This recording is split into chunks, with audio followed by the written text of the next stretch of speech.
Yang terus selalu dilakukan oleh teman-teman di KPK adalah tidak berhenti untuk menebar kebaikan dan juga menumbuhkan benih-benih tersebut bersama dengan masyarakat gitu ya. Mereka tadi sudah disampaikan bahwa ada pembinaan gitu ya terhadap dai-dai muda gitu Ustadz ya. Siap. Yang dilakukan oleh teman-teman KPK. Nah, tadi kita juga sudah sempat berbincang-bincang dan menarik ternyata ada program exchange juga ya, tukaran kota gitu antar sesama anggota KPK. Betul. Gitu ya. Kayak tadi ternyata yang kemarin datang ke sini adalah salah satu bagian dari KPK dari Sumatera. Ya. Dibawa ke sini. Oke. Paling jauh dakwah kemana sih dari Ustadz Hilal dulu? Iya, dari alhamdulillah untuk kegiatan KPK sendiri sudah pernah ke Kalimantan, kemudian Yogyakarta, Papua bahkan, alhamdulillah. Jadi berkah KPK ini dengan banyaknya saudara, alhamdulillah bisa menginjak beberapa provinsi di Indonesia. Masya Allah, gitu ya. Dengan catatan ya tanpa membebani tuan rumah. Iya. Kantong sendiri ya. Kantong sendiri. Tapi alhamdulillah pas pulang kantong terisi. Oke. Kalau Ustaz Zain paling jauh kemana tuh? Juga sama. Saya ya kalau paling jauh ke barat itu ya Sumatera Utara. Saya sama Pak Kori waktu Medan, itu ya. kami ke sana. Kalau di timur itu di Papua. Tapi yang paling sering itu kami dan beberapa teman-teman KPK di zona Sulawesi Selatan paling sering itu ke Kalimantan Timur, sekitar Samarinda, Balikpapan, karena hampir keseharian founder kami itu memang di sana, usahanya di sana, karena beliau itu bukan hanya seorang pendakwah, tapi beliau juga seorang pengusaha. Beliau sudah punya ada usaha minuman ringan yang itu sekarang di beberapa kabupaten, beberapa provinsi di Indonesia sudah ada cabang-cabangnya, dan pusatnya itu ada di Samarinda. Makanya beliau lebih sering di Samarinda. Nah, objek-objek dakwah di Samarinda itulah yang kemudian dilempar ke semua dai KPK di se-Indonesia, sehingga kami lebih sering berdakwah ke sana.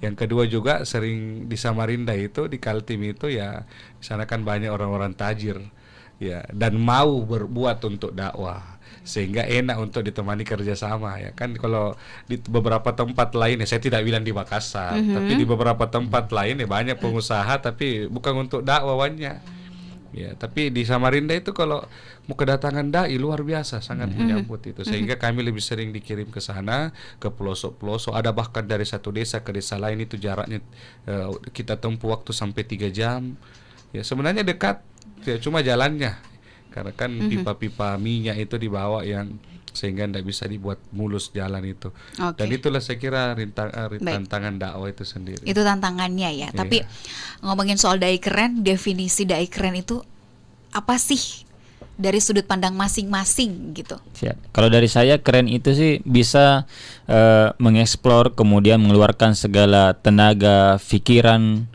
untuk kebaikan. Seperti itu. Karena pada prinsipnya khairun nas anfa'uhum linnas. Sebaik-baik manusia adalah manusia yang paling banyak manfaat kebaikannya untuk orang lain. Tapi kalau salah satunya lewat dakwah. Iya, salah satunya lewat dakwah. Tapi kalau misalnya dai yang dikomersialisasikan, keren gak sih? Kalau menurut saya itu nggak keren, karena istilahnya kita tidak bermanfaat tapi malah membebankan seperti itu. Sekarang ke Ustadz Zain. Saya justru berpendapat bahwa orang yang mengkomersialkan dakwah dengan niat apapun, dengan alasan apapun, saya kira tidak bisa diterima. Kalau sekiranya dakwah itu harus dibayar dengan alasan pembeli bensin, dengan alasan Ustadz harus begini begitu, saya kira Nabi Muhammad mungkin ketika beliau wafat pasti meninggalkan banyak harta. Tapi kan faktanya beliau tidak. Para sahabat bahkan mengeluarkan banyak hartanya justru untuk dakwah, dan harusnya pendakwah begitu, dia yang ngongkos untuk hadir di medan dakwah itu. Ya, bukan dia membebani warga, masyarakat, umat, jamaah untuk keperluan dirinya sendiri. Maka kata founder kami, sebenarnya indikator keberhasilan dakwah kalian itu apa? Kita pernah ditanya, kalian mengatakan dakwamu berhasil, kau lihat dari sisi apa? Karena sekarang banyak orang tidak berhasil dakwanya, tapi yang berhasil pendakwanya. Nah, Ya, ya. kan yang berhasil bukan dakwanya tapi pendakwanya naik mobil Mercy, pendakwanya pakai jam miliaran, ratusan juta, tapi tidak ada yang berbekas di masyarakat. Masyarakat yang dia datangi dakwah tidak ada yang berubah sifatnya, bahkan tambah anarkis wilayahnya. Nah, ini yang harus, saya kira harus dirubah supaya bisa jadi keren. Kerennya bagaimana ya? Pendakwanya itu tidak apa-apa juga berubah nasibnya supaya ceritanya sedikit lebih berkelas kan, tidak diremehkan, tapi di sisi lain ada beberapa tempat-tempat yang dia mampu merubah kebiasaan masyarakat, seperti tadi yang saya katakan dengan adanya dakwah rutin yang dilakukan dai-dai KPK. Dia datang ikhlas membina warga di situ tanpa meminta bayaran, kemudian dia merubah kebiasaan masyarakat itu jauh lebih baik. Saya kira disitulah keberhasilannya seorang pendakwah. Iya, iya. Tapi kan keberhasilan dan kegagalan dari sebuah proses dakwah itu kan juga berkaitan dengan gimana sih metode kita, gitu ya, mendekatkan diri kepada masyarakat dan metode penyampaian dakwahnya itu sendiri. Dan saya yakin teman-teman di KPK pun punya metodenya sendiri-sendiri. Setiap dai itu pasti ada ciri khasnya sendiri-sendiri. Ya nggak sih? Betul Nah, sekali.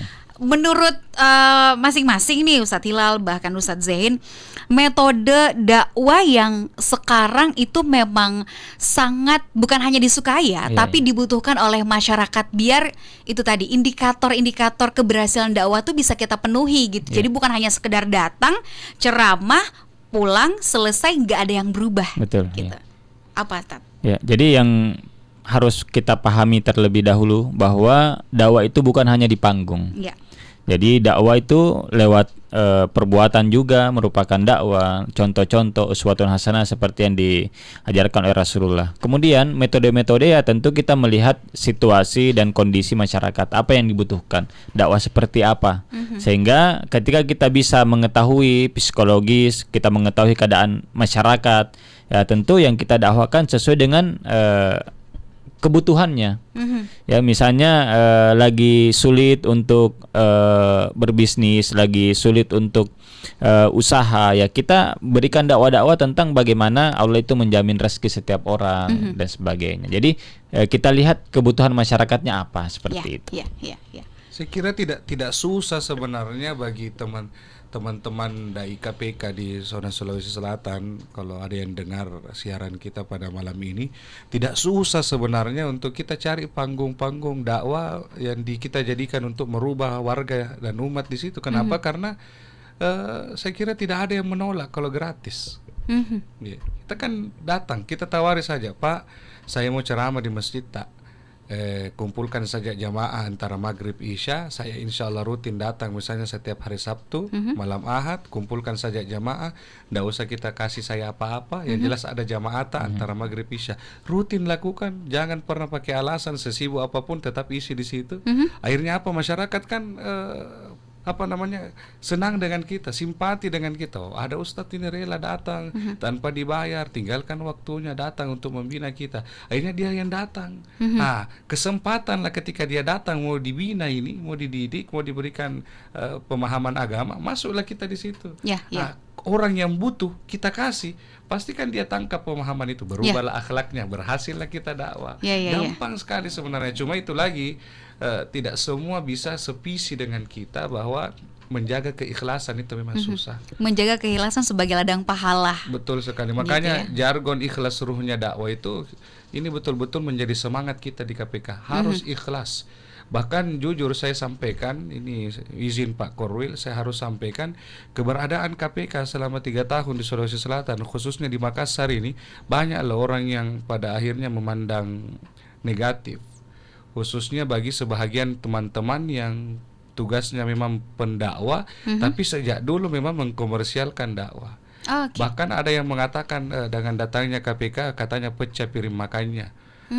Karena dia memang sudah menjadikan kebiasaan itu dakwah yang bertarif, datang KPK dihantam itu, sehingga mereka merasakan KPK ini lawan, tandingan. Ya, tandingan. Kalau ada ini KPK terganggu key marketnya gitu. Nah, betul sekali, dan ada. Saya sering mendengarkan itu karena kan komunitas-komunitas seperti kami, komunitas pendakwah, banyak sebenarnya di Makassar pada khususnya, tetapi yang selalu meneriakkan untuk ikhlas, tidak perlu pasang tarif, tapi kalau ada kita terima.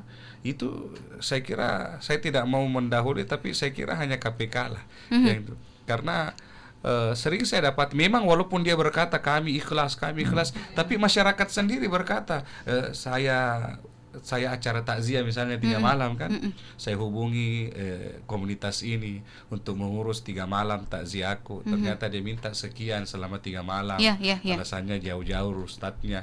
Kami tidak, bahkan ada teman kami itu tinggal di Burung-Burung, dia koordinator daerah untuk Kabupaten Goa, tinggal di Patalasang, Burung-Burung, untuk ngisi di Makassar itu luar biasa jauhnya. Tapi kalau kita kasih datang, walaupun mohon maaf sekali lagi, mohon maaf tidak bermaksud apa-apa, walaupun mungkin hanya dikasih 200.000, 150.000, tapi mereka datang. Karena kenapa? Bukan persoalan itu, dakwahnya.